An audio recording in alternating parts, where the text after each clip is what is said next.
Yo soy un chico de barrio, ¿sabéis? Como muchos que los que están aquí, de una familia normal. ¿Vale? Mis padres son trabajadores, ¿vale? Mi padre murió, trabajadores. Si yo lo he conseguido, ¿por qué no lo puede conseguir la gente? ¿Por qué? Yo no estudié en Harvard, ¿vale? Yo no fui, mis padres no tenían 2 millones de dólares para invertir en mí y lo he conseguido. Entonces no vengáis con, no, es que yo no puedo. Lo único que servimos personas como yo es para demostrar que los sueños son posibles. El catalán Ferran Adrià estuvo más de 25 años al frente del restaurante El Bulli. Ahí obtuvo las máximas distinciones a las que un chef podría aspirar. Por ejemplo, que su establecimiento fuera elegido en 5 ocasiones como el mejor del mundo. Sin embargo, en 2011, cuando El Bulli estaba en la cresta de la ola, decidió cerrarlo. A ver, señores, estamos a punto. Ahora sí, estamos a punto. Salen 4 fondis. El último plato de la historia del Bulli. Como restaurante. Salen. Venga.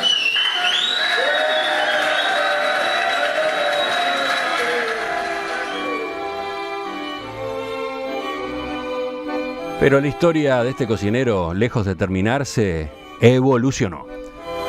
El restaurante, con todo su equipo, se convirtió en una fundación dedicada a la investigación en innovación. Y Adrià ni siquiera se quedó encerrado allí. Vive encarando nuevos proyectos, incluida la Bullipedia, pero además da clases en Harvard y es embajador creativo de la empresa Telefónica. Justamente con ese último sombrero llegó esta semana a Montevideo, donde ayer disertó en Move 2015, un foro dedicado a las tecnologías móviles de comunicación e Internet. ¿Qué puede tener que ver la cocina con estos otros conceptos tan interesantes y tan de moda en la cultura empresarial como son innovación, creatividad y desarrollo? De eso vamos a charlar con Ferran Adrià en los próximos minutos. Ferran, buen día. Gracias por acompañarnos. Muy bien, me contento. Permítame que empiece con una pregunta un tanto elemental, pero que algunos oyentes pueden hacerse. ¿Por qué es tan valiosa, por qué es tan importante la innovación? Hace 2,5 millones de años, el Homo habilis, que es nuestro antecesor, y creó la primera técnica tecnología, que fue coger una piedra y rodarla para que cortara. Creó la primera herramienta, ¿no? Con esta piedra cortó y creó la segunda técnica tecnología, que fue cortar carne. Y a partir de aquí, durante 2,5 millones de años, hemos evolucionado porque se ha innovado. Es algo tan sencillo como esto. No, porque parece que la innovación sea de ayer, es decir, desde siempre. Es verdad que en los últimos años va a una velocidad increíble. Había un estudio el otro día que la inteligencia humana en los últimos 100 años se ha doblado. Sí, en valor absoluto. O sea, otra cosa es que esta inteligencia después se utiliza para hacer cosas buenas o cosas malas, pero de eso el valor de la inteligencia se ha doblado. Entonces, desde siempre hemos innovado, ¿no?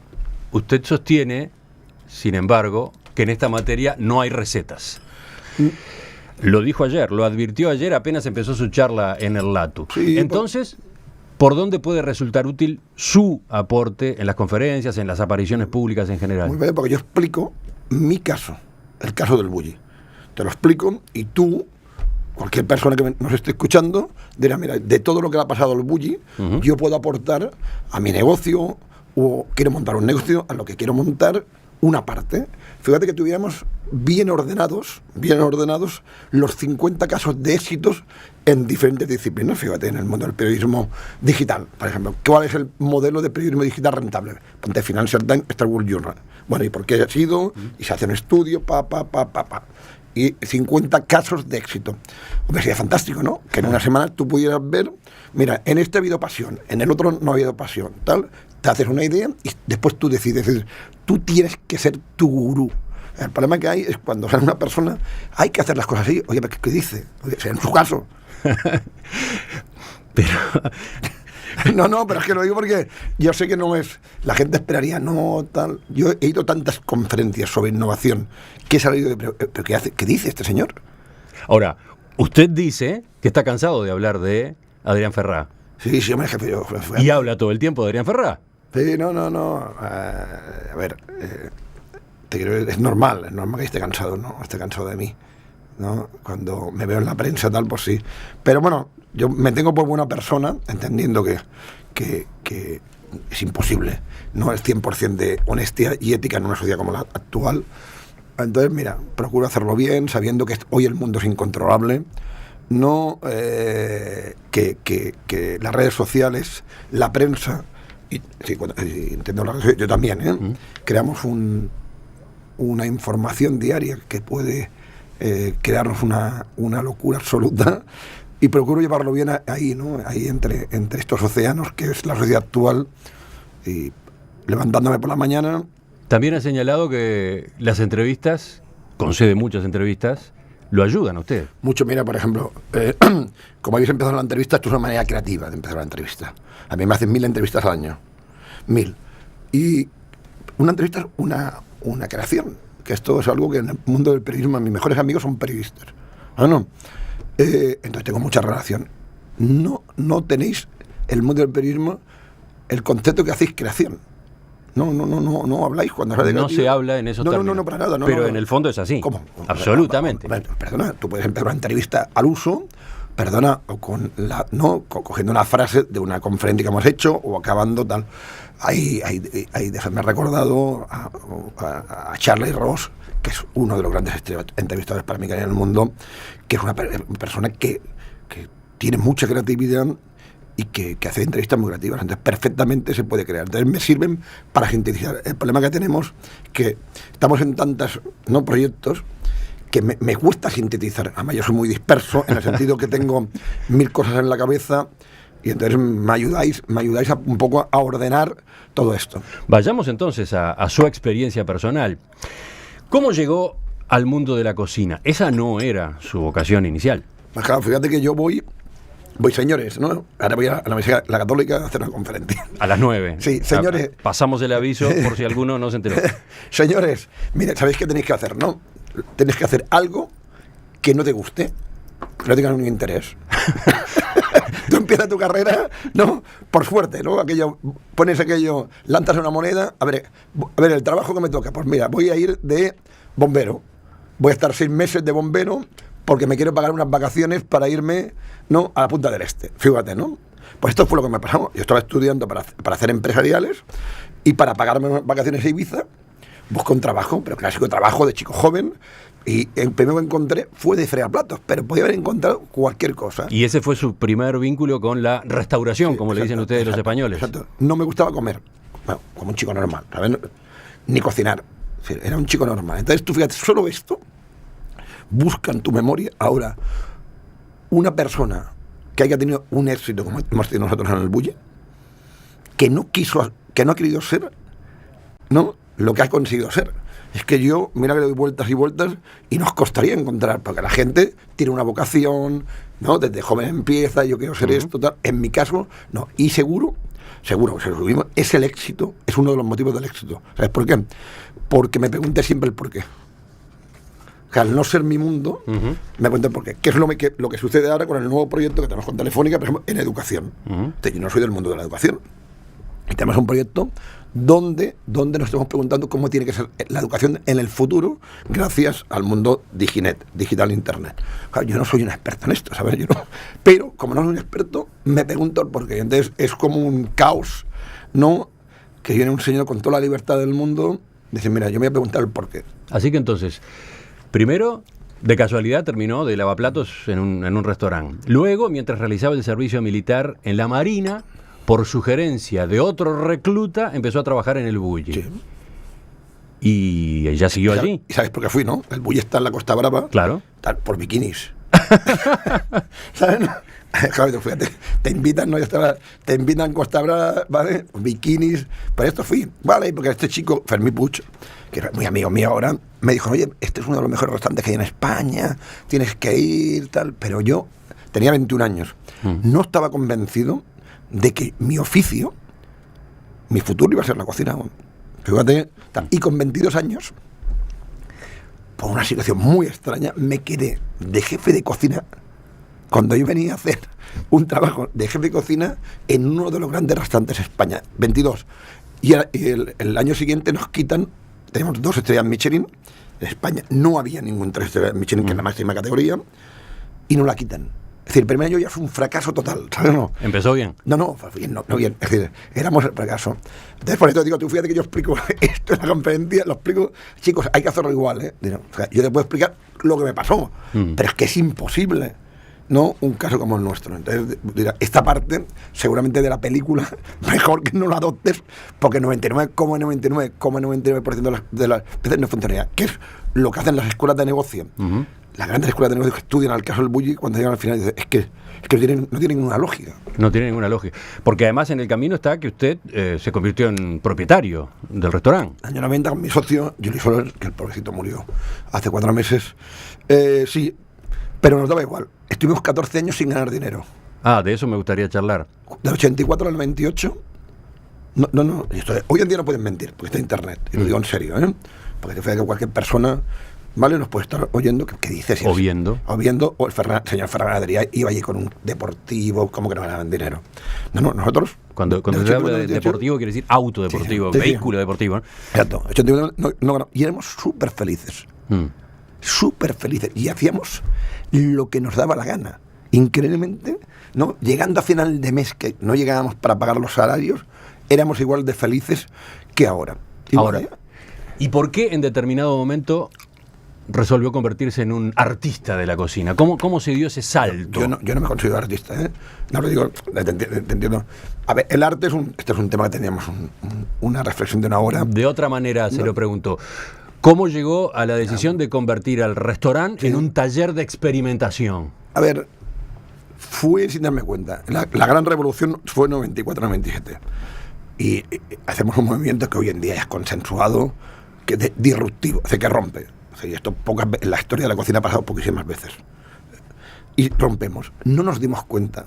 Y además, normalmente pasa, yo por las experiencias que he tenido con otras disciplinas, y cuando hay un evento disruptivo, no es que te digas, mira, yo voy a ahora cambiar la historia de la radio. No. Estás, y a los 3 años dices, hostia, era cambiado, ¿eh? Era cambiado. Y entonces nos pasó. Nosotros estábamos casi jugando, en el buen sentido. Y en un momento nos dimos cuenta, tal. ¿Por qué fue? Uno, buscábamos los límites que había en la cocina. Fíjate, vamos a hacer un programa de radio que buscamos los límites en lo que consideramos un programa de radio, ¿no? ¿Cuál sería el límite? ¿No? Para decir, este es el límite, porque si paso este límite ya no es un programa de radio, es otra cosa. Otro, entendíamos que la experiencia gastronómica era un lugar de reflexión. Claro, esto es un choque porque normalmente yo vas a un restaurante, yo dejes de tonterías, bueno, yo voy a comer bien, que me guste. No, nosotros no. Y tráigame el plato rápido. Exacto. Nosotros te damos cosas que sabíamos que no te iban a gustar. Claro, esto ya es... Eso le debe sorprender a muchos de nuestros oyentes en este momento. Ustedes le daban al comensal cosas, platos que no le iban a gustar o que podían no gustarle. Claro, pues provocábamos. A ver, ¿tú crees que a todos los españoles les gusta el mate? No, claro. No están acostumbrados. Tú eres español, le das mate y es un shock. Entonces empezamos a entender que, ¿vale? Primero entender que no hay comida rara, hay gente rara. Es que la gente es la que es rara, las cosas son lo que son. Es decir, una araña es muy rara y un cangrejo no, y es lo mismo. Es lo mismo. Entonces empezamos a reflexionar sobre la conducta humana, el cómo, la felicidad. 4 horas y media, no 4 horas y media, pero 6 horas. La gente estaba en un espacio, 6 horas. Tú fuiste en la ópera, en un cine 6 horas. Y la gente no se iba. Fuimos a un restaurante odiado. Es decir, tú no te gusta, tú puedes ir a un restaurante y dices, no me gusta, pero odiado. ¿Cómo odiado? Sí, porque la gente iba y no entendía que no le gustara. Porque había otro sector de gente que decía que era una cosa que iba a cambiar la historia de la cocina. Entonces, la gente iba y venía y dice, ¿qué pasa, que soy tonto? No, es claro. Nosotros, ¿verdad que jugábamos con esta reflexión?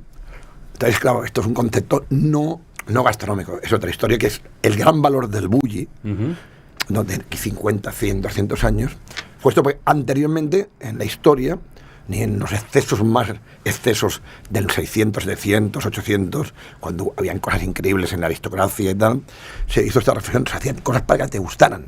Capaz que es bueno que enseguida repasemos así, por lo menos de manera telegráfica, dónde estuvieron algunas de las creaciones, dónde estuvieron algunos de los lanzamientos del Bulli. ¿Qué puede aportarnos a los uruguayos? Un hombre que para muchos es el mejor chef del mundo, pero que hoy no tiene ningún restaurante y se dedica a la creatividad y a la innovación. Estamos averiguándolo en diálogo con Ferran Adrià.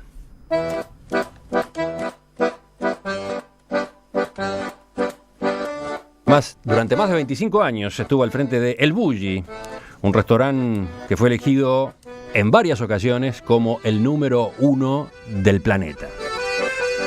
Estaba en Gerona, en Cataluña, y justamente sobre aquella época es que estábamos recién charlando con Adrián Ferrán. ¿Por dónde vinieron los aportes, los sacudones, los desafíos de El Bulli? Mencionemos un ejemplo, la deconstrucción. Algo que se inspiraba en las artes plásticas, supongo. No, mira, te explico. Nosotros empezamos, año 94, empezamos a crear un lenguaje nuevo. Tú fíjate que eres capaz de crear un alfabeto, ¿no? Y este alfabeto hacer palabras. Pero claro, como no sabes hablar, ¿no? Porque empiezas, hay muy pocas palabras, ¿no? Entonces empezamos y la gente, claro, no lo entendía. ¿No? Era como el lenguaje de Avatar. Uh-huh. No, un poco. Entonces empezamos. Y nos dimos cuenta que teníamos que tener un cordón umbilical para que al menos la gente, aunque no entendiera, tuviera alguna noción. Entonces, esto fue coger platos conocidos, ¿no? Es decir, fíjate, poemas conocidos para que la gente lo pueda, ¿no? Y a partir de este lenguaje, más o menos hacer un poema parecido. Entonces, la deconstrucción era, cogíamos un plato, ¿vale? Una tortilla de patatas que la gente, ¿no? Cuando comías, son patatas, huevo, tal. Entonces tú podías hacer una tortilla de patatas, ¿no? Con un nuevo lenguaje, una espuma de patata, ¿no? Tal y cual. Pero cuando comías, decir, esto me suena. Bueno, porque si tú dabas gustos que la gente no estuviera en su cerebro, era imposible. Es decir, si yo fuera puesto mate, ¿vale? Y un ceviche con mate, vamos a poner, ¿vale? En España es que la gente no conocía ni el ceviche ni el mate. Entonces era un shock. Tal. Si yo hacía, ¿no? Una paella, unos Kellogg's de paella, por ejemplo, bueno, aunque era muy extraño, tal, al final el gusto tenías una memoria. El problema es que cuando venía un extranjero, porque para un chino da igual si le das la tortilla de patatas de construcción que la tortilla de patatas no tradicional, ¿sabes? No. Entonces, claro, el problema lo teníamos con fuera, pero fue sobre todo un cordón umbilical para que la gente nos tuviera un hilo conductor. ¿Ustedes entonces creaban experiencias? ¿Está bien decirlo así? Sí, reflexiones, sobre todo reflexiones. Sobre eso. Qué raro. No, pero al público, al comensal, ¿qué le ofrecían? No, pero es una experiencia y que reflexionara. Porque tú ibas y te daban, salías allí y te dieron un plato y empezabas a pensar. Que es un principio, cuando tú decías lo del arte, el por qué el mundo del arte vio al Bulli como algo diferente en lo que es un restaurante, es porque, claro, tú cuando vas a un museo, aparte de emocionarte y ver la belleza, en principio te hace reflexionar. Entonces, nosotros era igual, claro. Entonces, la gente era un shock, porque la gente que no quería ir a reflexionar, oiga, que yo para reflexionar voy a otro lado. Entonces, claro, este entendimiento entre el público y nosotros fue conflictivo hasta los últimos días, es verdad, los últimos años menos, porque la gente ya sabía muy bien dónde venía, porque había mucha información. Es más, había más gente que quería ir que la que podía entrar. Eran 2 millones de personas, 7 millones. ¿Cuánta gente tenía en lista de espera? 2 millones de personas al año. Pero, ahora, el trabajo de Ferran Adrià y su equipo con el Bulli permite ver que para la creatividad y para la innovación no solo es necesario el talento, también es muy importante un método, desarrollar un método que lo haga fluir. El orden. Bien. Mira, ¿sabes? Vayamos justamente a algunas, no sé, claves, pistas, elementos de ese método. Primero, aplicar la eficiencia en un restaurante al proceso de innovación. Esto pasa también con esta entrevista, ¿eh? Uno de los oficios o disciplinas muy parecido a un restaurante es una entrevista en directo. O sea, en la radio, o en televisión o en televisión. ¿Por qué? Porque aquí, como todo el equipo no esté todo coordinado, esto es un churro. No sé si... No. Sí, pero es que la mayoría de disciplinas perdonan los errores. Sí. No pasa, bueno, se pueden arreglar. En el directo, no. Entonces, se vive con una cierta presión, de ¿vale? acuerdo. En la radio. Un restante igual. Entonces, esta presión positivamente la traslada a la innovación y esto es increíble. El Bulli, por ejemplo, cerrábamos 6 meses. Ese esto es era una característica. un dato muy original. No hay ninguna entidad innovadora en el mundo que lo haga que yo conozca. Que curiosamente empezó porque no venía nadie en invierno. Ah, bueno. Claro. La decisión parte de la base de que en invierno el restaurante tenía un público muy menguado. Claro, porque estábamos en un sitio de verano y lo lógico está. Entonces, de un problema se convirtió en una de las características más importantes del ecosistema no creativo del Bulli. El 22% de nuestra facturación iba a I+D. Innovación y desarrollo. 22%. Claro, esto no hay ninguna empresa en el mundo, casi ninguna, tal. Coge las empresas, iconos, que la gente puede tener en innovación, un 7, un 8, un 9, tal. Entonces, por un lado, estaba el talento y la creatividad, pero por otro lado está el orden para ser eficiente. Con Telefónica, cuando hacemos estas charlas, es lo primero que decimos, es decir, mismo talento y creatividad, el mismo, dos personas, el hecho diferencial va a ser el orden ligado a la eficiencia, con el método. A partir de aquí, tú puedes ser muy ordenado para ser anárquico. ¿Vale? No nos confundamos. ¿Vale? La mejor improvisación es la cuidadosamente preparada. Exacto. Tú te has preparado esta entrevista, pero en un momento dado puedes hacer 3 o 4 preguntas, o las que quieras, diferentes, porque tienes un orden. Si no, cuando a veces no hay una entrevista sin ninguna pregunta, puede llegar al caos que la gente... A veces no. Dependerá... Otro dato que mencionó en la conferencia de ayer, el 80% del equipo del restaurante se renovaba cada año. Entonces, ¿cómo hay que entender? ¿Aquello era una especie de escuela?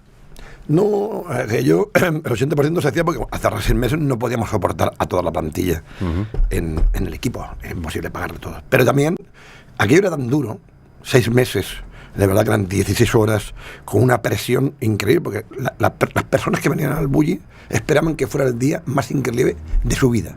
Habían reservado un año antes, fíjate, una pareja o 4 amigos que vienen de Montevideo, Barcelona, un avión, se van a comer a Caramonyó, que está a 2 horas de Barcelona, y que les decepciona.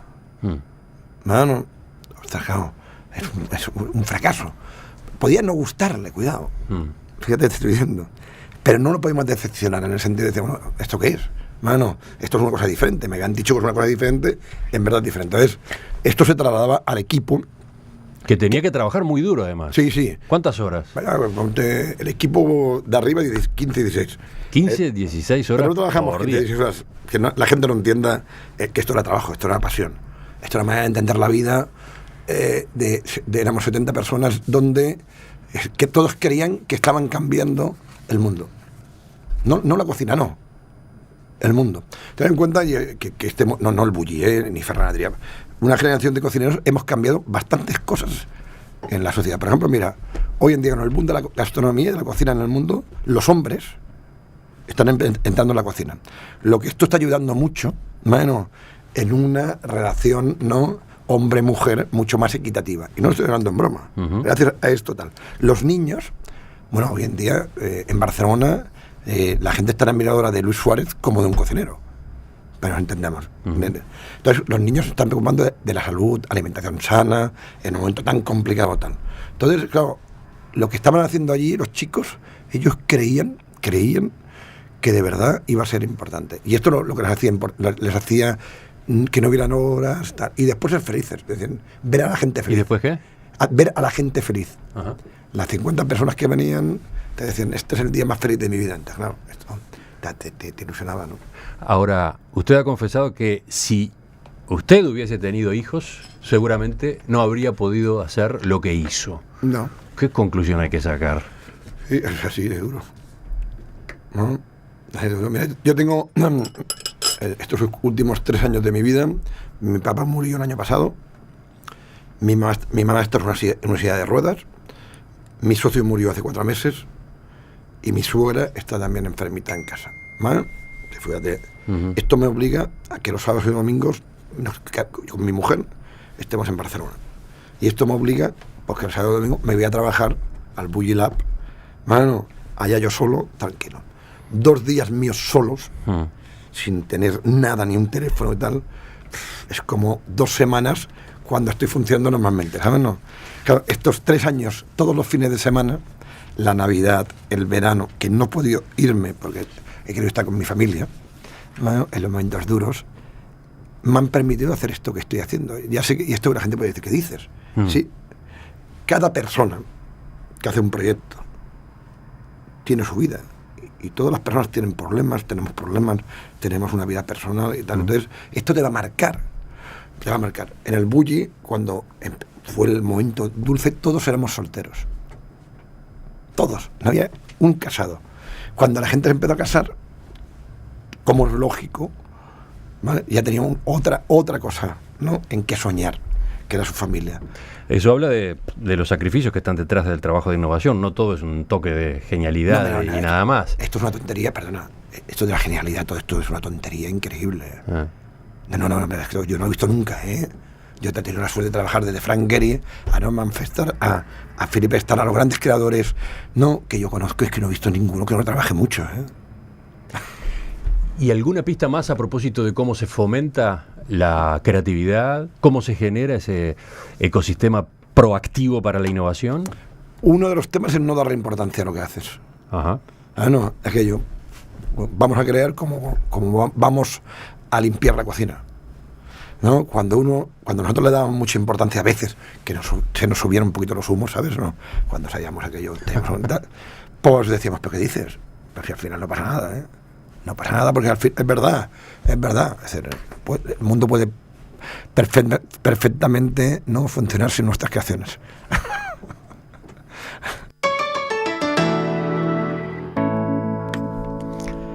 Adrià habla como si cortase cebollas, a cuchillazos, con profusión de onomatopeyas, frases sin acabar, rápido, ingobernable.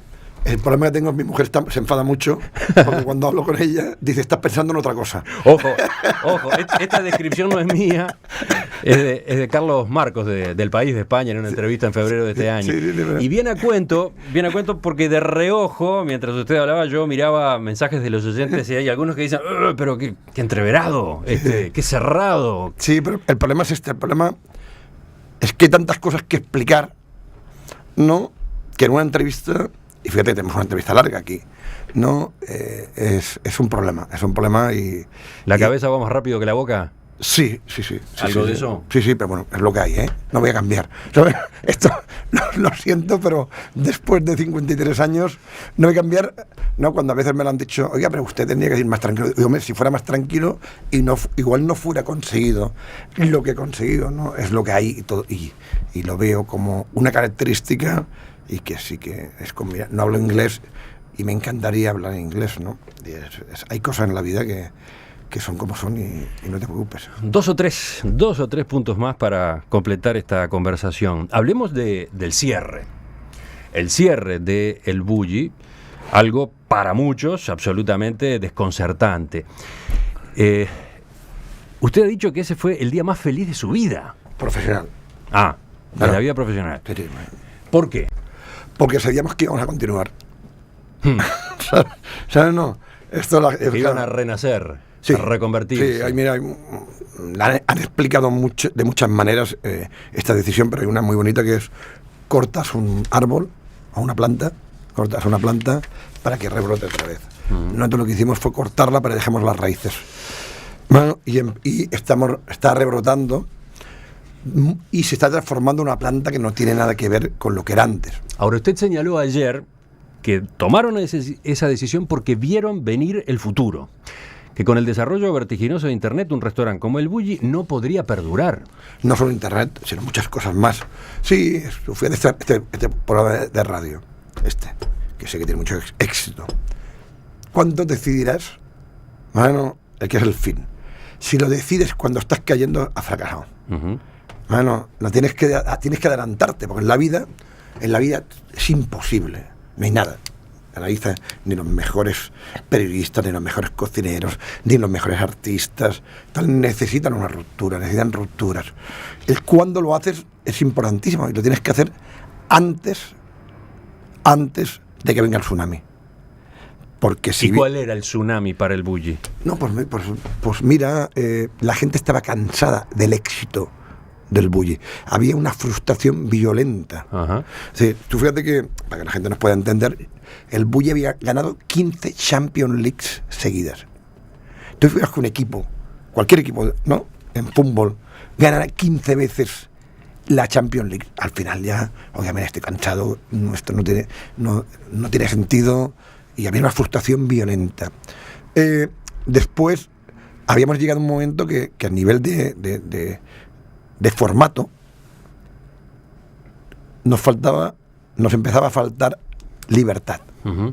Necesitábamos más libertad, y para esto no podía ser un restaurante. Bueno, y si no es un restaurante, ¿qué es? ¿Y qué es? ¿Qué es esto? Pues son esta fundación que son usted dos puso centros, en marcha, que tiene varias partes, a ver. Dos centros, ¿vale? Para entender, tiene dos centros, uno en Barcelona, uno en Cala-Montjuïc, donde estaba el Bulli restaurante. Uh-huh. En Barcelona, hasta ahora, están trabajando 80 personas sobre cómo vemos el futuro de la educación ligado con las tecnologías, ¿no?, Diginet, es decir, digital internet. ¿Cómo lo vemos, no? Uh-huh. Y para esto utilizamos una metodología que se llama Sapiens, que es una metodología para comprender las cosas.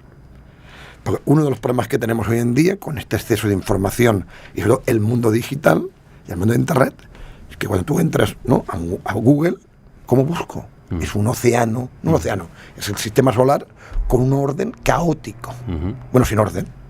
Tú decides el orden. Bueno, pero esto es complejo. Pues este orden está bien. Entonces, hacemos esta metodología para comprender las cosas, sintetizando de una manera muy sencilla. Uh-huh. Todo el mundo cree, o la mayoría de personas creen, que un tomate ecológico es un producto natural. Y no tiene nada de natural. Exacto. O sea, esto, para entender esto, tienes que entender cómo se crea un tomate. O dónde estaba el primer tomate. Pero cómo se crea, cómo se produce, cómo se vende, cómo se vive la experiencia, cómo se come, no se come, porque un tomate es una hortaliza así para comer. Uh-huh. Botánicamente no es una hortaliza, es un fruto. Uh-huh. Y cómo se gestiona todo este proceso si tú eres un agricultor o eres un restaurante, tal. Entonces, si tú eres capaz de hacer un equilibrio entre estos procesos, que son los grandes procesos, y las tareas pequeñitas, ¿no?, que están formados estos procesos, eres capaz de comprender las cosas. Sé que esto es difícil y sobre todo en una entrevista sin hacer un ejemplo es muy complejo, pero estamos ahí. ¿Y la otra línea de trabajo? Y entonces en el 1846 trabajamos sobre la eficiencia en el proceso de innovación. Es decir, cómo podemos ser eficientes en el proceso de innovación. Es decir, todas estas características que hemos hablado del Bulli las trasladamos a un centro creativo. Uh-huh. ¿Y qué lenguaje utilizamos? La cocina. Por lo que hay dos resultados. El resultado sobre cómo podemos ser más eficientes, y esto lo compartimos por internet, y el resultado son ideas sobre gastronomía, que es lo que nosotros sabemos. Y esto también lo compartimos por internet. Entonces, son dos proyectos que pasa, muy difícil de explicar. ¿Sabes qué nos pasa? Estamos igual que hace 25 años. Nadie nos entiende. Como decían estos oyentes. Y por lo tanto, estos oyentes estamos igual, ¿no?, que hace 25 años, que cuando explicábamos todo esto de la deconstrucción, que ahora ya hasta suena un poco a divertimento y tal. Bueno, pues la gente se queda y dice, estos tíos están locos y tal. Pero estamos muy ilusionados porque los centros más importantes del mundo, desde MIT, Harvard, tal, están en el proyecto. Las empresas importantes, ahora tenemos un proyecto maravilloso con Disney, con Telefónica, Microsoft también ha entrado en el proyecto. Es decir, que cuando un proyecto lleva 1 año y medio, consigues, ¿no?, que las empresas líderes en el mundo, ¿no?, de la innovación estén a tu lado, es que, bueno, podemos hacer cosas un poquito extrañas, pero que la gente vea un futuro. No, la verdad es que estamos muy contentos. ¿Y el miedo al fracaso cómo juega? A ver, egoístamente, yo tengo cubierto mi ego. ¿Me entiendes o no? Ya está, ya cumplió. Vamos, de sobras, vamos, fíjate, hace 2 días me dieron la orden del sol naciente de Japón, ¿sabes? No, el emperador de Japón. Fíjate tú esto, tú ves que yo, un cocinero, iba a pensar, ¿no?, que iba a estar dando clases en Harvard, de primer invitado. Tú ves que un cocinero iba a pensar que estaría con Mickey Mouse y Spiderman el año que viene haciendo un proyecto para las familias. Esto es imposible. Entonces, yo todo esto lo tengo cubierto. Entonces, el fracaso lo veo de una manera diferente a alguien que no ha tenido el éxito. Ajá. ¿No? Cambia mucho el fracaso cuando no has tenido nunca éxito al fracaso cuando has tenido unos ciertos éxitos. Pero bueno, si fracasara, que yo fracaso cada día, ¿no? Porque no logro el 100% de lo que me marco, pero no pasa nada. Es que solo te tienes que preocupar de lo que puedas cambiar. En la sociedad, en principio, nos estamos preocupando totalmente, todo el tiempo, de las cosas que no podemos cambiar, y de lo que podemos cambiar, a veces para por encima. En Perspectiva. Producción: Nicolás Batalla, Javier Castro, Rodrigo Abelenda, Wilmar Amaral y Omar García. Operador de aire: Ariel Gómez. Está saliendo ya. Tiene la conferencia esperándolo a las 9 de la mañana. ¿De qué va a hablar? De esto. Lo mismo. Bueno, siempre cambió un poquito. Esta vez para un público universitario directamente. Claro, por esto el discurso es diferente. ¿Qué come Ferran Adrià en una visita como esta a Montevideo? ¿Qué chef es el valiente que le cocina a usted? Yo soy un cliente muy sencillo. El problema que tengo es que cuando vengo de viaje con Telefónica trabajamos mucho y la adrenalina que te dan las conferencias no tienes mucha hambre. Y cuando me gusta ir relajado a un restaurante, ¿no? Pero relajado. Ajá. ¿No? Y la verdad es que cuando vamos de turno no es fácil, pero soy un cliente fácil y simplemente si me lo dan con cariño ya está bien, ¿no? Pero me gusta todo lo bueno, o todo lo que me gusta, ¿no? Me gusta todo lo que me gusta. ¿Va a tener tiempo después de estas actividades de hoy para probar platos de la cocina uruguaya? ¿Se ha generado ese espacio o ya se va? Ya marcho, ¿no? Ya marcho, pero me parece que me vienen a buscar para ir a probar algo. Ferran Adrià, gracias por la visita, gracias por todo este rato aquí en Perspectiva. Volvemos a charlar en cualquier momento. Un placer, un gran placer.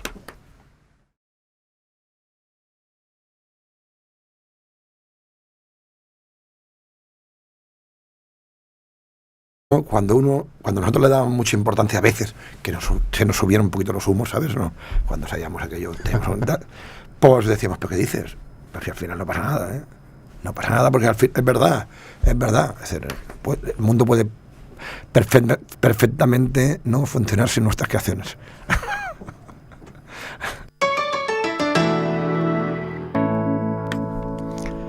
Adrià habla como si cortase cebollas, a cuchillazos, con profusión de onomatopeyas, frases sin acabar, rápido, ingobernable. El problema que tengo es que mi mujer se enfada mucho porque cuando hablo con ella dice, estás pensando en otra cosa. Ojo, esta descripción no es mía, es de Carlos Marcos del País de España en una entrevista en febrero de este año. Y viene a cuento porque de reojo, mientras usted hablaba, yo miraba mensajes de los oyentes y hay algunos que dicen, pero qué entreverado, qué cerrado. Sí, pero el problema es el problema es que hay tantas cosas que explicar, ¿no? Que en una entrevista... Y fíjate, tenemos una entrevista larga aquí, ¿no? Es un problema y... ¿La cabeza va más rápido que la boca? Sí. ¿Algo de eso? Sí, pero bueno, es lo que hay, ¿eh? No voy a cambiar. ¿Sabes? Esto lo siento, pero después de 53 años no voy a cambiar, ¿no? Cuando a veces me lo han dicho, oiga, pero usted tendría que ir más tranquilo. Digo, si fuera más tranquilo y igual no fuera conseguido lo que he conseguido, ¿no? Es lo que hay y todo, y lo veo como una característica. Y que sí que es como, mira, no hablo inglés y me encantaría hablar inglés, ¿no? Hay cosas en la vida que son como son y no te preocupes. Dos o tres puntos más para completar esta conversación. Hablemos del cierre. El cierre de El Bulli, algo para muchos absolutamente desconcertante. Usted ha dicho que ese fue el día más feliz de su vida. Profesional. De la vida profesional. Sí. ¿Por qué? Porque sabíamos que íbamos a continuar. ¿Sabes? No. Iban a renacer, sí, a reconvertirse. Sí, mira, han explicado de muchas maneras esta decisión, pero hay una muy bonita que es cortas un árbol o una planta, para que rebrote otra vez. Nosotros lo que hicimos fue cortarla, pero dejamos las raíces. Bueno, y está rebrotando y se está transformando en una planta que no tiene nada que ver con lo que era antes. Ahora, usted señaló ayer que tomaron esa decisión porque vieron venir el futuro, que con el desarrollo vertiginoso de Internet un restaurante como el Bulli no podría perdurar. No solo Internet, sino muchas cosas más. Sí, fui a este programa de radio, que sé que tiene mucho éxito. ¿Cuándo decidirás? Bueno, el que es el fin. Si lo decides cuando estás cayendo, has fracasado. Bueno, tienes que adelantarte, porque en la vida es imposible. No hay nada. Analiza ni los mejores periodistas, ni los mejores cocineros, ni los mejores artistas. Necesitan una ruptura, necesitan rupturas. El cuándo lo haces es importantísimo y lo tienes que hacer antes de que venga el tsunami. Porque ¿Y cuál era el tsunami para el Bulli? No, pues mira, la gente estaba cansada del éxito del Bulli. Había una frustración violenta. Ajá. Sí, tú fíjate que, para que la gente nos pueda entender, el Bulli había ganado 15 Champions Leagues seguidas. Tú fíjate que un equipo, cualquier equipo, ¿no?, en fútbol, ganará 15 veces la Champions League. Al final ya, obviamente estoy cansado, esto no tiene sentido, y había una frustración violenta. Después habíamos llegado a un momento que a nivel de formato nos empezaba a faltar libertad. Necesitábamos más libertad, y para esto no podía ser un restaurante. Bueno, y si no es un restaurante, ¿qué es? ¿Y qué es? ¿Qué es esto? Pues son esta fundación que son dos puso centros en marcha, que tiene varias partes, a ver. Dos centros, ¿vale? Para entender, tiene dos centros, uno en Barcelona, uno en Cala-Montjuïc, donde estaba el Bulli restaurante. En Barcelona, hasta ahora, están trabajando 80 personas sobre cómo vemos el futuro de la educación ligado con las tecnologías, ¿no?, Diginet, es decir, digital Internet. ¿Cómo lo vemos, no? Y para esto utilizamos una metodología que se llama Sapiens, que es una metodología para comprender las cosas. Porque uno de los problemas que tenemos hoy en día con este exceso de información y sobre todo el mundo digital y el mundo de Internet es que cuando tú entras, ¿no?, a Google, ¿cómo busco? Es un océano, no un océano, es el sistema solar con un orden caótico. Bueno, sin orden. Tú decides el orden. Bueno, pero esto es complejo. Pues este orden está bien. Entonces, hacemos esta metodología para comprender las cosas, sintetizando de una manera muy sencilla.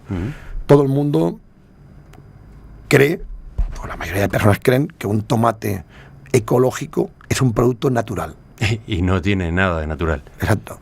O sea, esto, ¿vale? Para entender esto tienes que entender cómo se crea un tomate. O dónde estaba el primer tomate. Pero cómo se crea, cómo se produce, cómo se vende, cómo se vive la experiencia, cómo se come o no se come, porque un tomate es una hortaliza así para comer. Botánicamente no es una hortaliza, es un fruto. Y cómo se gestiona todo este proceso si tú eres un agricultor o eres un restaurante, tal. Entonces, si tú eres capaz de hacer un equilibrio entre estos procesos, que son los grandes procesos, y las tareas pequeñitas, ¿no?, que están formados estos procesos, eres capaz de comprender las cosas. Sé que esto es difícil y sobre todo en una entrevista sin hacer un ejemplo es muy complejo, pero estamos ahí. ¿Y la otra línea de trabajo? Y entonces en el 1846 trabajamos sobre la eficiencia en el proceso de innovación. Es decir, cómo podemos ser eficientes en el proceso de innovación. Es decir, todas estas características que hemos hablado del Bulli las trasladamos, que tiene mucha creatividad y que hace entrevistas muy creativas. Entonces, perfectamente se puede crear. Entonces, me sirven para sintetizar. El problema que tenemos es que estamos en tantos, ¿no?, proyectos que me cuesta sintetizar. Además, yo soy muy disperso en el sentido que tengo 1000 cosas en la cabeza. Y entonces me ayudáis un poco a ordenar todo esto. Vayamos entonces a su experiencia personal.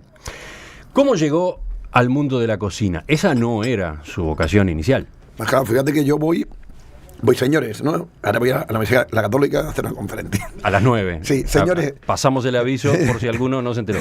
Señores, mire, ¿sabéis qué tenéis que hacer, no? Tenéis que hacer algo que no te guste, no tenga ningún interés. Tú empiezas tu carrera, ¿no? Por suerte, ¿no? Pones aquello, lanzas una moneda. A ver, el trabajo que me toca. Pues mira, voy a ir de bombero. Voy a estar 6 meses de bombero porque me quiero pagar unas vacaciones para irme, ¿no? A la Punta del Este. Fíjate, ¿no? Pues esto fue lo que me pasó. Yo estaba estudiando para hacer empresariales y para pagarme unas vacaciones a Ibiza busco un trabajo, pero clásico trabajo de chico joven. Y el primero que encontré fue de fregaplatos, pero podía haber encontrado cualquier cosa. Y ese fue su primer vínculo con la restauración, sí, como le dicen ustedes los españoles. Exacto. No me gustaba comer, bueno, como un chico normal, ¿sabes? Ni cocinar. Sí, era un chico normal. Entonces tú fíjate, solo esto busca en tu memoria ahora una persona que haya tenido un éxito como hemos tenido nosotros en el Bulle, que no ha querido ser, ¿no?, lo que ha conseguido ser. Es que yo, mira que le doy vueltas y vueltas y nos costaría encontrar, porque la gente tiene una vocación, ¿no? Desde joven empieza, yo quiero ser esto, tal. En mi caso, no. Y seguro que se lo subimos, es el éxito, es uno de los motivos del éxito. ¿Sabes por qué? Porque me pregunté siempre el por qué. O sea, al no ser mi mundo, me pregunté el por qué. ¿Qué es lo que sucede ahora con el nuevo proyecto que tenemos con Telefónica, por ejemplo, en educación? Yo no soy del mundo de la educación. Y tenemos un proyecto donde nos estamos preguntando cómo tiene que ser la educación en el futuro gracias al mundo digital internet. Claro, yo no soy un experto en esto, ¿sabes? Pero como no soy un experto, me pregunto el por qué. Entonces es como un caos, ¿no? Que viene un señor con toda la libertad del mundo, dice, mira, yo me voy a preguntar el por qué. Así que entonces, primero, de casualidad terminó de lavaplatos en un restaurante. Luego, mientras realizaba el servicio militar en la Marina, por sugerencia de otro recluta, empezó a trabajar en el Bulle. Sí. Y ella siguió allí. ¿Y sabes por qué fui, no? El Bulle está en la Costa Brava. Claro. Por bikinis. ¿Sabes? Claro, fíjate, te invitan, ¿no? Te invitan a Costa Brava, ¿vale? Bikinis. Por esto fui, ¿vale? Porque este chico, Fermí Puig, que es muy amigo mío ahora, me dijo, oye, este es uno de los mejores restaurantes que hay en España, tienes que ir, tal. Pero yo tenía 21 años. No estaba convencido de que mi oficio, mi futuro iba a ser la cocina. Fíjate, y con 22 años, por una situación muy extraña, me quedé de jefe de cocina cuando yo venía a hacer un trabajo de jefe de cocina en uno de los grandes restaurantes de España, 22. Y el año siguiente nos quitan, tenemos 2 estrellas Michelin, en España no había ningún 3 estrellas Michelin, que es la máxima categoría, y nos la quitan. Es decir, el primer año ya fue un fracaso total, ¿sabes? No. ¿Empezó bien? No, fue bien, no bien. Es decir, éramos el fracaso. Entonces, por eso digo, tú fíjate que yo explico esto en la conferencia, lo explico, chicos, hay que hacerlo igual, ¿eh? O sea, yo te puedo explicar lo que me pasó, pero es que es imposible, ¿no? Un caso como el nuestro. Entonces, esta parte, seguramente de la película, mejor que no la adoptes, porque 99,99% de las veces no funcionaría. ¿Qué es lo que hacen las escuelas de negocio? Las grandes escuelas de negocio que estudian al caso del Bulle, cuando llegan al final dicen, es que no tiene ninguna lógica. No tiene ninguna lógica. Porque además en el camino está que usted se convirtió en propietario del restaurante. Año 90 con mi socio, Juli Soler, que el pobrecito murió hace 4 meses. Sí, pero nos daba igual. Estuvimos 14 años sin ganar dinero. Ah, de eso me gustaría charlar. Del 84 al 28... No. Hoy en día no pueden mentir, porque está internet. Y lo digo en serio, ¿eh? Porque te fíjate que cualquier persona... ¿Vale? Nos puede estar oyendo, ¿qué dices? O viendo. O el señor Fernández iba allí con un deportivo, como que no ganaban dinero. No, nosotros... Cuando se habla de deportivo, quiere decir autodeportivo, vehículo deportivo, ¿no? Exacto. 81 no, y éramos súper felices. Súper felices. Y hacíamos lo que nos daba la gana. Increíblemente, ¿no? Llegando a final de mes, que no llegábamos para pagar los salarios, éramos igual de felices que ahora. Ahora, ¿y por qué en determinado momento resolvió convertirse en un artista de la cocina? ¿Cómo se dio ese salto? Yo no me considero artista, ¿eh? No lo digo, te entiendo.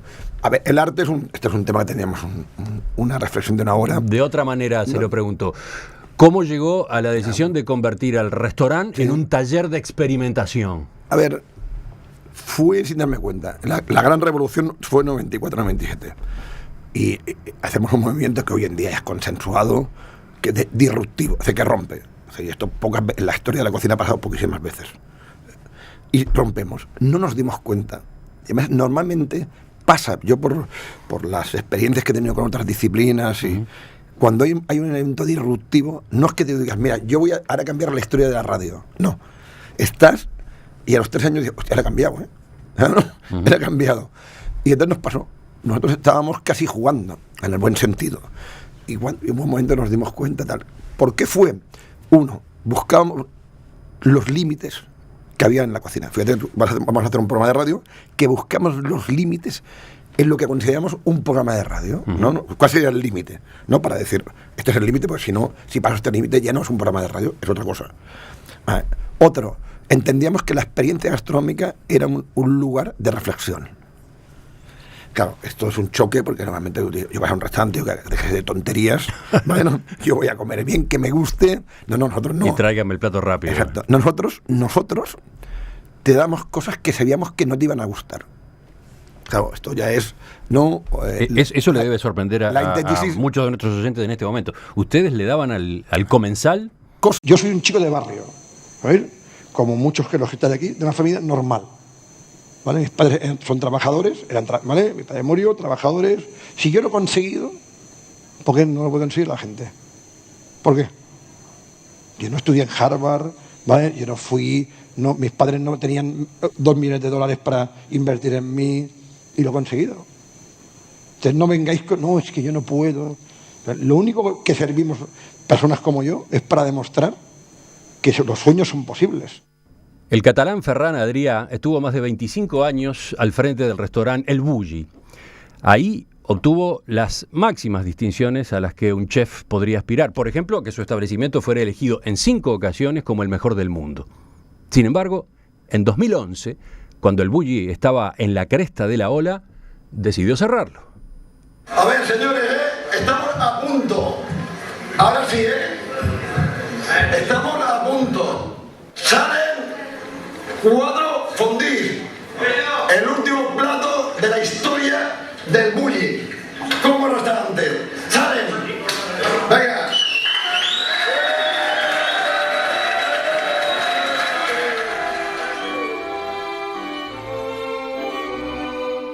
Pero la historia de este cocinero, lejos de terminarse, evolucionó. El restaurante, con todo su equipo, se convirtió en una fundación dedicada a la investigación en innovación. Y Adrià ni siquiera se quedó encerrado allí. Vive encarando nuevos proyectos, incluida la Bullipedia, pero además da clases en Harvard y es embajador creativo de la empresa Telefónica.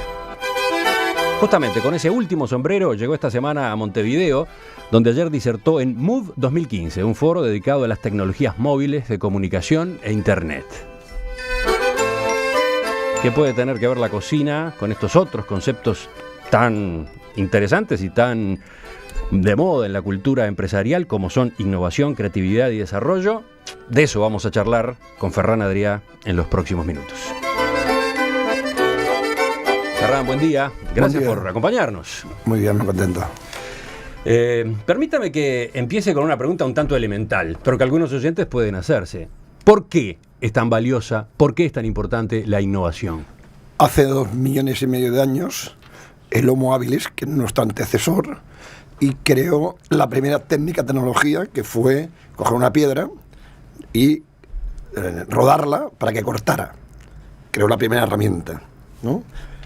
Con esta piedra cortó y creó la segunda tecnología, que fue cortar carne. Y a partir de aquí, durante 2,5 millones de años, hemos evolucionado porque se ha innovado. Es algo tan sencillo como esto. No, porque parece que la innovación sea de ayer.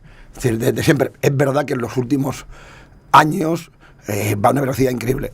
Había un estudio el otro día que la inteligencia humana en los últimos 100 años se ha doblado.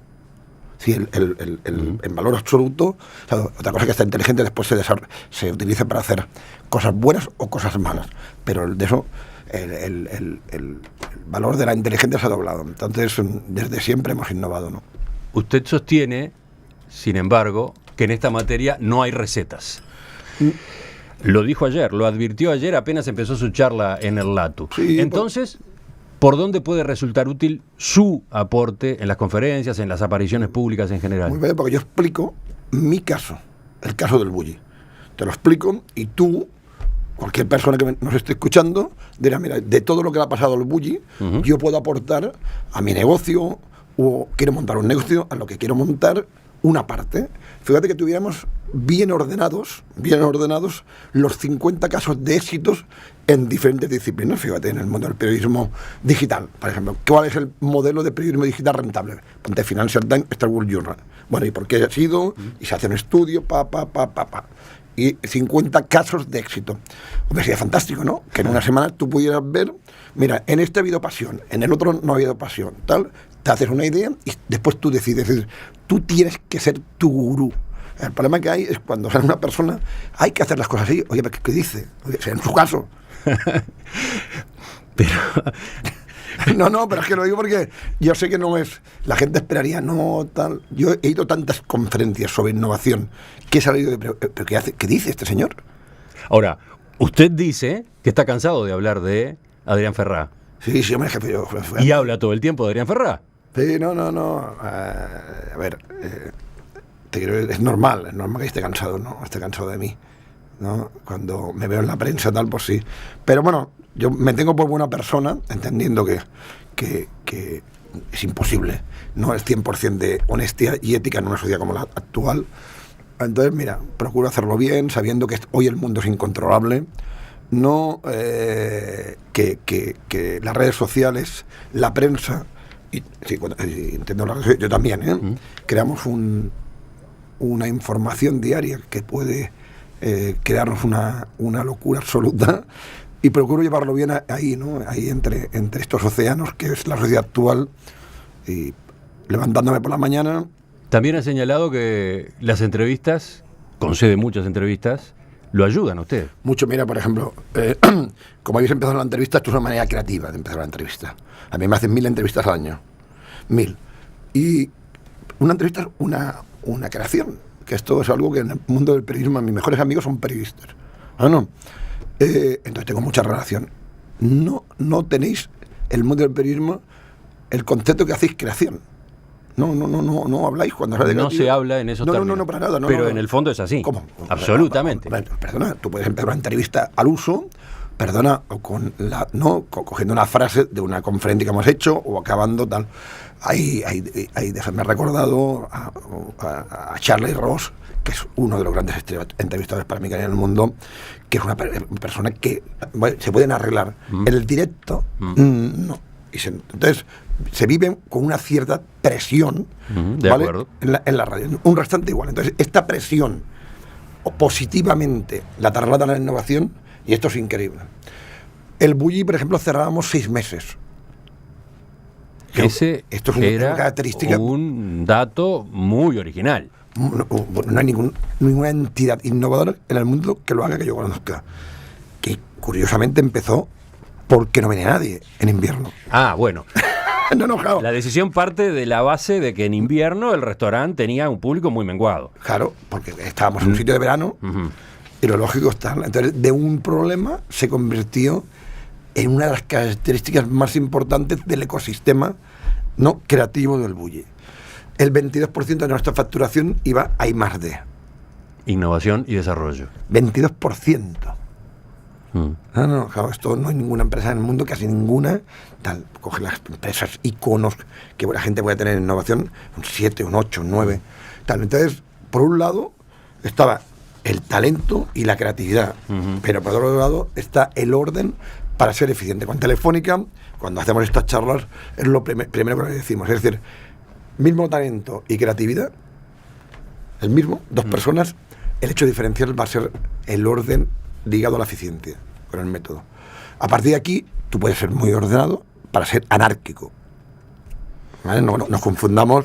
¿Vale? La mejor improvisación es la cuidadosamente preparada. Exacto. Tú te has preparado esta entrevista, pero en un momento dado puedes hacer 3 o 4 preguntas, o las que quieras, diferentes, porque tienes un orden. Si no, cuando a veces no hay una entrevista sin ninguna pregunta, puede llegar al caos que la gente... A veces no. Dependerá... Otro dato que mencionó en la conferencia de ayer, el 80% del equipo del restaurante se renovaba cada año. Entonces, ¿cómo hay que entender? ¿Aquello era una especie de escuela? No, aquello, el 80% se hacía porque hasta 6 meses no podíamos soportar a toda la plantilla en el equipo. Es imposible pagarle todo. Pero también, aquello era tan duro, 6 meses, de verdad que eran 16 horas, con una presión increíble, porque las personas que venían al Bulli esperaban que fuera el día más increíble de su vida. Habían reservado un año antes, fíjate, una pareja o 4 amigos que vienen de Montevideo, Barcelona, un avión, se van a comer a Caramonjó, que está a 2 horas de Barcelona, y que les decepciona. Mano, ostras, claro, es un fracaso. Podía no gustarle, cuidado. Fíjate, te estoy diciendo. Pero no lo podemos decepcionar en el sentido de decir, bueno, ¿esto qué es? Mano, esto es una cosa diferente. Me han dicho que es una cosa diferente, en verdad diferente. Entonces, esto se trasladaba al equipo.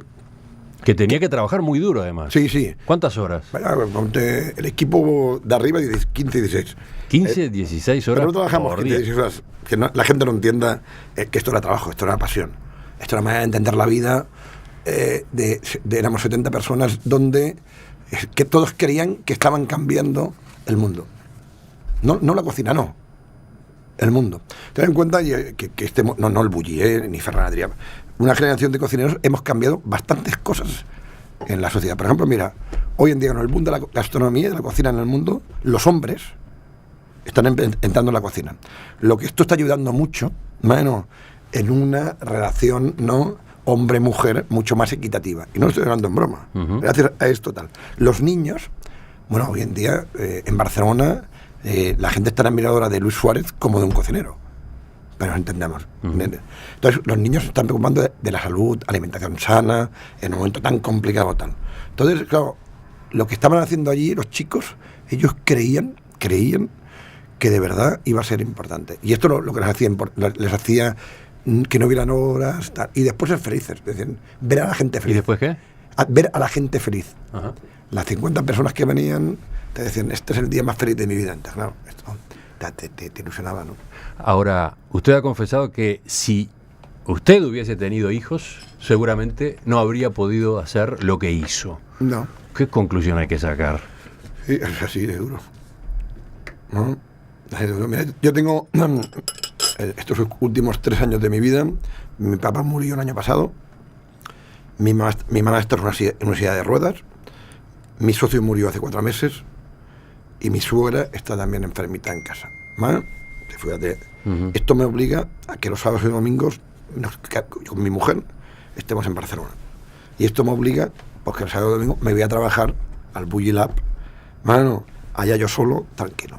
2 días míos solos, sin tener nada, ni un teléfono y tal, es como 2 semanas cuando estoy funcionando normalmente, ¿sabes? No. Claro, estos 3 años, todos los fines de semana, la Navidad, el verano, que no he podido irme porque he querido estar con mi familia, ¿no?, en los momentos duros, me han permitido hacer esto que estoy haciendo. Ya sé que, y esto la gente puede decir, ¿qué dices?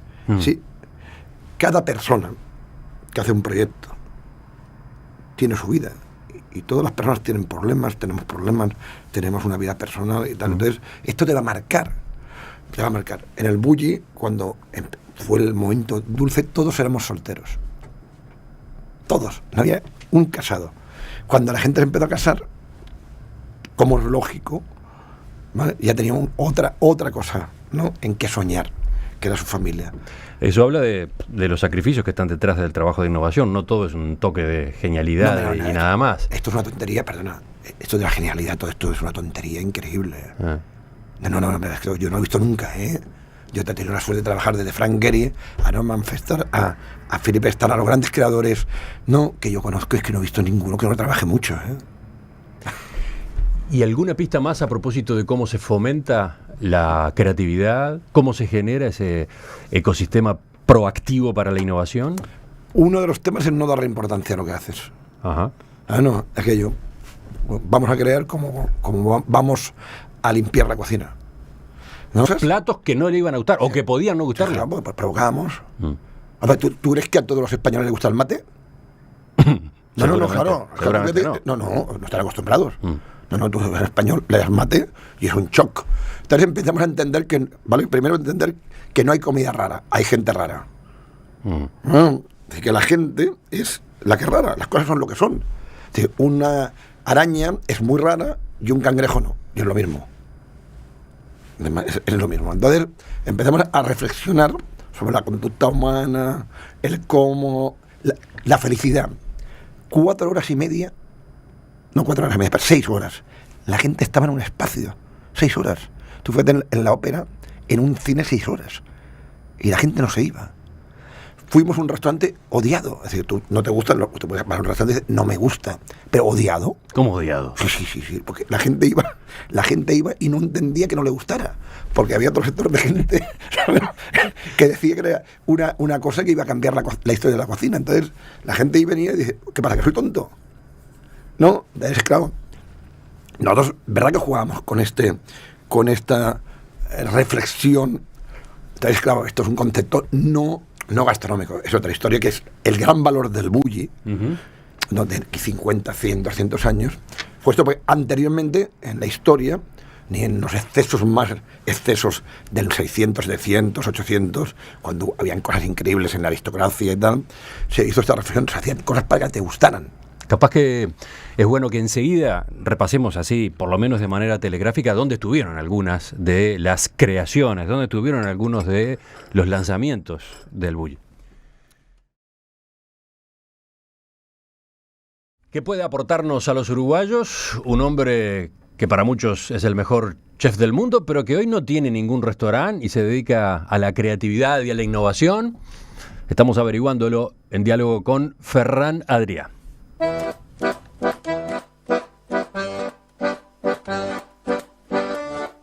Durante más de 25 años estuvo al frente de El Bulli, un restaurante que fue elegido en varias ocasiones como el número 1 del planeta.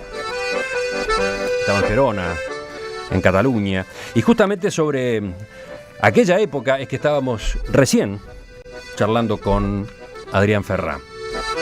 ¿Por dónde vinieron los aportes, los sacudones, los desafíos del Bulli? Mencionemos un ejemplo, la deconstrucción. Algo que se inspiraba en las artes plásticas, supongo. No, mira, te explico. Nosotros empezamos, año 94, empezamos a crear un lenguaje nuevo. Tú fíjate que eres capaz de crear un alfabeto, ¿no? Y este alfabeto hacer palabras.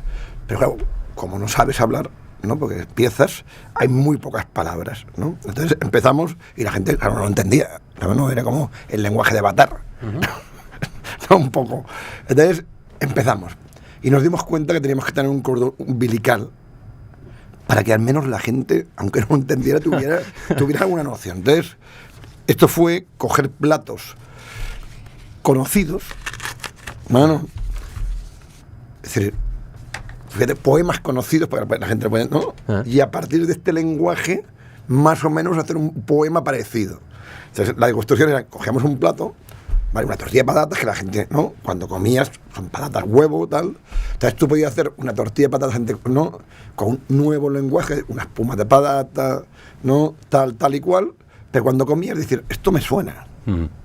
Bueno, porque si tú dabas gustos que la gente no estuviera en su cerebro, era imposible. Es decir, si yo fuera puesto mate, ¿vale?, y un ceviche con mate, vamos a poner, ¿vale?, en España es que la gente no conocía ni el ceviche ni el mate. Entonces era un shock. Tal. Si yo hacía, ¿no?, una paella, unos Kellogg's de paella, por ejemplo, bueno, aunque era muy extraño, tal, al final el gusto, tenías una memoria. El problema es cuando venía un extranjero, porque para un chino da igual si le das la tortilla de patatas de construcción que la tortilla de patatas no tradicional, ¿sabes? No. Entonces, claro, el problema lo teníamos con fuera, pero fue sobre todo un cordón umbilical para que la gente no tuviera un hilo conductor. ¿Ustedes entonces creaban experiencias? ¿Está bien decirlo así? Sí, reflexiones, sobre todo reflexiones sobre eso. Qué raro. No, pero al público, al comensal, ¿qué le ofrecían? No, pero una experiencia y que reflexionara, porque tú ibas y te daban, salías allí y te dieron un plato y empezabas a pensar. Que es un principio, cuando tú decías lo del arte, el por qué el mundo del arte vio al Bulli como algo diferente en lo que es un restaurante, es porque, claro, tú cuando vas a un museo, aparte de emocionarte y ver la belleza, en principio te hace reflexionar.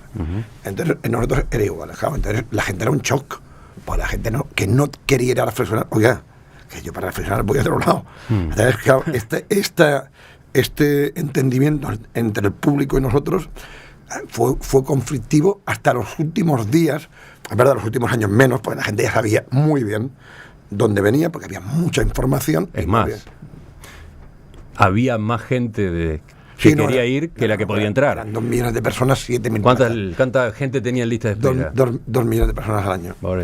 Pero, ahora, el trabajo de Ferran Adrià y su equipo con el Bulli permite ver que para la creatividad y para la innovación no solo es necesario el talento, también es muy importante un método, desarrollar un método que lo haga fluir. El orden. Bien. Mira, ¿sabes? Vayamos justamente a algunas, no sé, claves, pistas, elementos de ese método. Primero, aplicar la eficiencia en un restaurante al proceso de innovación. Esto pasa también con esta entrevista, ¿eh? Uno de los oficios o disciplinas muy parecido a un restaurante es una entrevista en directo, sea en la radio, en televisión o en televisión. ¿Por qué? Porque aquí, como todo el equipo no esté todo coordinado, esto es un churro. No sé si... No. Sí, pero es que la mayoría de disciplinas perdonan los errores. Sí. No pasa